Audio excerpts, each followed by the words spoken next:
Good early evening. This is Wren, and this is going to be the third event that happened on that one evening. Remember the first evening, the first event on that same evening that I mentioned was when I cast out a demon out of my friend's sister. And then the second event of that evening was when Jesus gave me a glimpse of heaven. I went up there. And the third evening, this one is you think those two were, yeah, sure, Bren. Well, this one is even more interesting. I went to Russia. That's right. I went to Russia, but I didn't leave the apartment, living room apartment. And you know all those, if you ever watched those movies where somebody's going to go into the future and then they got this electrical doorway opens up and they walk in or they jump in, depending on what the movie was showing, and they went scurrying through this maze of stuff and they went into another area. Well, in the in the living room, standing there, there's this wave of electricity and a doorway opens, but I walked through, but I didn't go through all this hocus-pocus thing and where I went tumbling and everything. I actually walked onto cobblestone. It was raining, and and it was kind of dusk. It wasn't morning, it was in the evening. And in the distance, there was one of those old-fashioned churches, like the one with those steeple kind of things.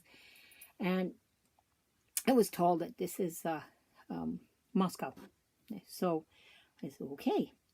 And in front of me were two people with their backs facing me. And their hands were tied behind their backs. They were blindfolded, and their hands were tied. Yeah, and they were on their knees.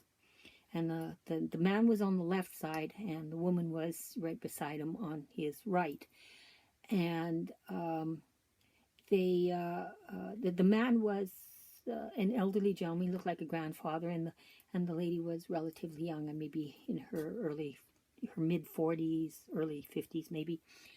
And behind me was this person, and I remember seeing on the left the arm coming over, and it was this khaki yellowish kind of uniform with a red stripe here, and he had a revolver in his hand. He cocked it, and he goes, "Shoot, comrade." And I go, "Shoot." Well, first of all, I'm not right-handed. He put it in my right hand, and first of all, I'm not right-handed. He says, "I am not shooting anybody. It's nobody. I'm not going to, no." And he hand on to my hand, and he's trying to get me to cock, to trigger, to shoot these individuals. I said, "No, like, go away."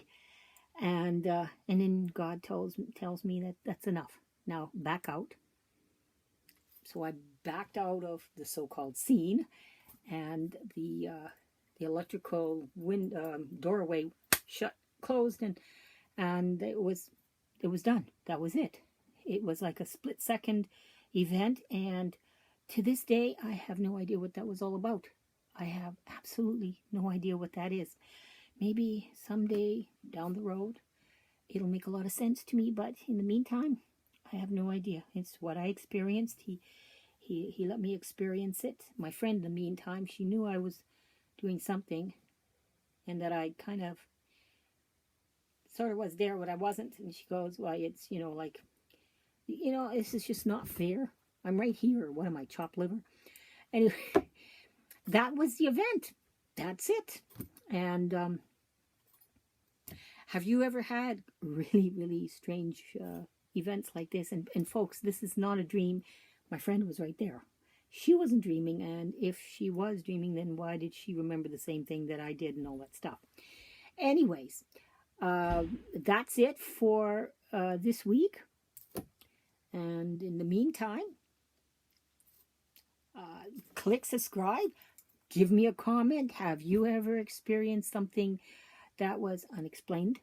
unexplainable and you kind of don't want anybody ever to hear it or ever know that you experienced it, well, that's okay. I don't know. I've just been given to my in my spirit. God says it's time for you to tell people what you've experienced, and I go, okay, and I am. So see you next week, and in the meantime, be well, be blessed, and have an absolutely wonderful week. Talk to you next week. Ta-ta till then.